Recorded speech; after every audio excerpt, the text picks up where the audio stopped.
Day 1 to 3. The withdrawal is real. You quit sugar, and suddenly your brain acts like you stole something from it. Headaches, irritability, cravings so loud they feel like a toddler throwing a tantrum inside your skull. This is not weakness. This is your body going through actual withdrawal from one of the most addictive substances you eat every single day. Sugar triggers dopamine, the feel-good chemical in your brain. Every time you eat it, your brain gets a hit. When you stop, dopamine levels drop fast and your brain panics. It sends distress signals. It demands the hit back. That is the headache. That is the mood crash. That is you staring at a cookie like it personally wronged you. Your heart is already responding. When sugar spikes your blood sugar levels, your blood vessels tighten and your heart has to pump harder to push blood through. In the first 3 days without sugar, that constant pressure begins to ease. Your blood pressure starts inching down. Your heart gets its first tiny breath of relief. Your liver is also shifting gears. Sugar, specifically fructose, goes straight to your liver for processing. Too much of it gets converted into fat and stored around your organs. On day 1 without sugar, your liver stops receiving that flood of fructose and starts clearing out the backlog instead. The detox is uncomfortable, but the machinery is already fixing itself. Push through days 1 through 3. The discomfort is not a sign something is wrong. It is a sign your body took the sugar seriously, and it is taking the quitting seriously too. Day 4 to 7. Your energy stops lying to you. Remember that 3 p.m. crash where you needed sugar or caffeine just to function like a human being? That crash was never normal. It was a trap your blood sugar set for you every single afternoon without fail. By day 4, that trap starts losing its power. When you eat sugar, your blood sugar skyrockets fast. Your pancreas panics and dumps insulin to bring it back down. But insulin overreacts. It brings your blood sugar down too low, too fast. You feel exhausted. Your brain screams for more sugar. You eat more. The cycle repeats all day long like a terrible merry-go-round you cannot get off. Without sugar, your blood sugar stops spiking. Insulin stops overreacting. Your energy levels stop crashing. Instead of sharp peaks and deep valleys all day, your energy runs flat and steady like a long, straight road. You stop needing the 3 p.m. rescue snack. You stop feeling desperate by lunchtime. Your heart benefits enormously from this stability. Every blood sugar spike puts mechanical stress on your blood vessels, like a hose that keeps getting blasted with high-pressure water. Repeated daily spikes damage the inner lining of your arteries over time. By day 7 without sugar, that repeated stress is gone. Your arteries are getting a break they probably have not had in years. You will also notice your sleep getting deeper this week. Sugar disrupts your sleep architecture by interfering with melatonin production. Without that interference, your body moves more naturally into the deep sleep stages, where most of your physical repair happens. Better sleep means better everything, especially a heart that gets to fully recover overnight. Day 8 to 14. Inflammation starts cooling down. Your body has been on fire. Not the dramatic kind with flames, the silent kind, chronic, low-grade inflammation that hums under the surface for years and slowly damages everything it touches. Sugar is one of the biggest drivers of that fire. By week 2 without it, the flames start going out. Sugar causes inflammation by triggering your immune system to release inflammatory proteins called cytokines. Normally, cytokines are helpful. They show up when you are injured or sick to help you heal. But when sugar keeps triggering them constantly, your immune system stays in attack mode 24 hours a day. Your joints ache, your gut is irritated, and your arteries, the blood highways feeding your heart, become inflamed and narrow. Inflamed arteries are one of the leading causes of heart attacks. When artery walls swell, the space for blood to flow shrinks. Plaque builds up faster in inflamed arteries. Blood clots form more easily. The heart has to work harder to push blood through a smaller, damaged pipeline. This is where heart disease actually begins, not in your 60s, but years earlier in inflamed, sugar-damaged vessels. By day 8 through 14, measurable drops in inflammatory markers like CRP, C-reactive protein, have been documented in people who cut out sugar. Your arteries begin to relax. The inner lining, called the endothelium, starts repairing microdamage.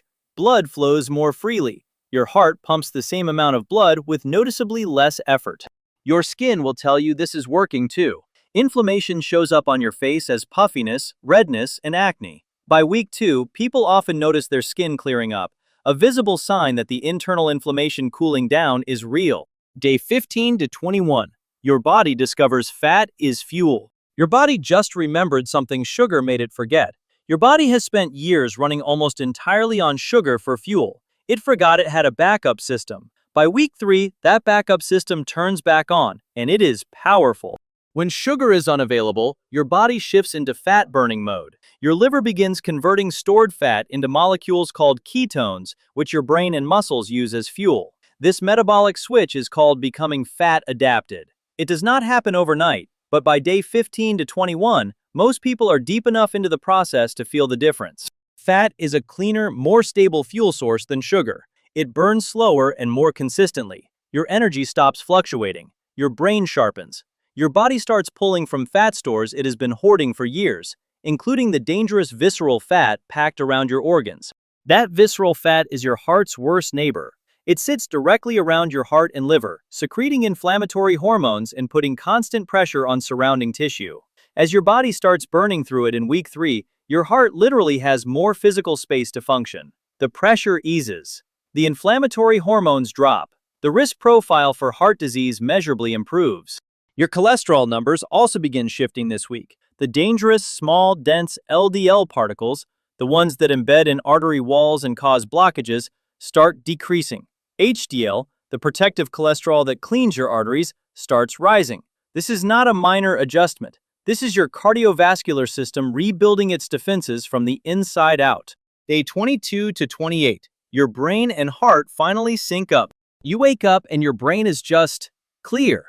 No fog. No slow start. No staring at your phone for 20 minutes before you feel like a functioning person. By week 4, the cognitive shift that started earlier locks in completely, and it connects directly to what is happening in your heart. Your brain consumes about 20% of your body's total blood supply. For that blood to reach your brain efficiently, your arteries need to be flexible, open, and responsive. Sugar damages arterial flexibility by glycating proteins, essentially coating them in a sticky sugar residue that makes them stiff. Less flexible arteries mean less responsive blood flow to the brain. That is brain fog with a biological cause.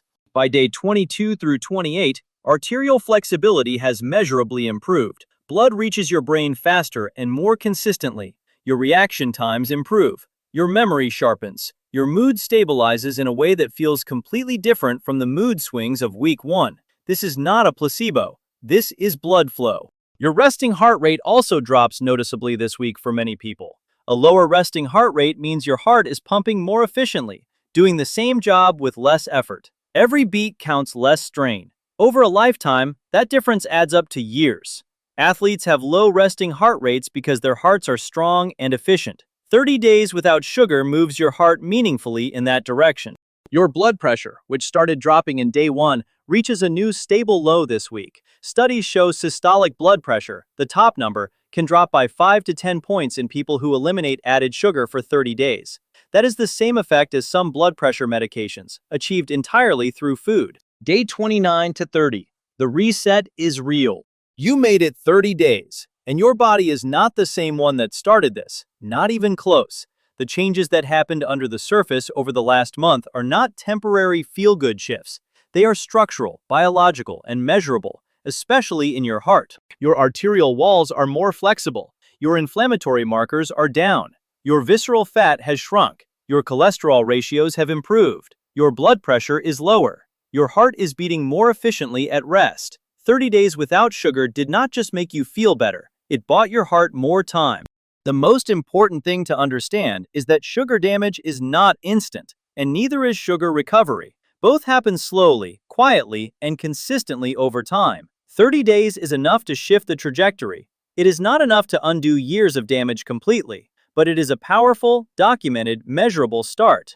Your gut microbiome has also quietly transformed over these 30 days. Sugar feeds harmful bacteria in your gut, the kind that produce toxins, cause bloating, and leak inflammatory particles directly into your bloodstream. When those particles reach your heart, they trigger the same arterial inflammation that leads to plaque buildup. Without sugar feeding the bad bacteria, beneficial bacteria take over. Your gut lining heals. The toxic leak stops. Your immune system stops fighting a war on two fronts. Researchers now call the gut-heart connection one of the most important and overlooked factors in cardiovascular disease. 30 days of no sugar gave your gut the quiet it needed to rebuild, and your heart felt every single day of it. Your taste buds have also reset by now. Foods that used to taste bland, fruits, vegetables, whole grains, now taste genuinely sweet and satisfying. The hyper-sweetness of processed food will start tasting artificial and overwhelming. Your body recalibrated its baseline. That recalibration is one of the most underrated gifts of this 30-day process. If you just watched this whole video, your heart thanks you for taking this seriously. And so do we. Drop a comment below and tell me, what day do you think would be the hardest for you to get through? If this opened your eyes, hit subscribe, because every week we break down exactly what is happening inside your body so you can make smarter decisions starting today.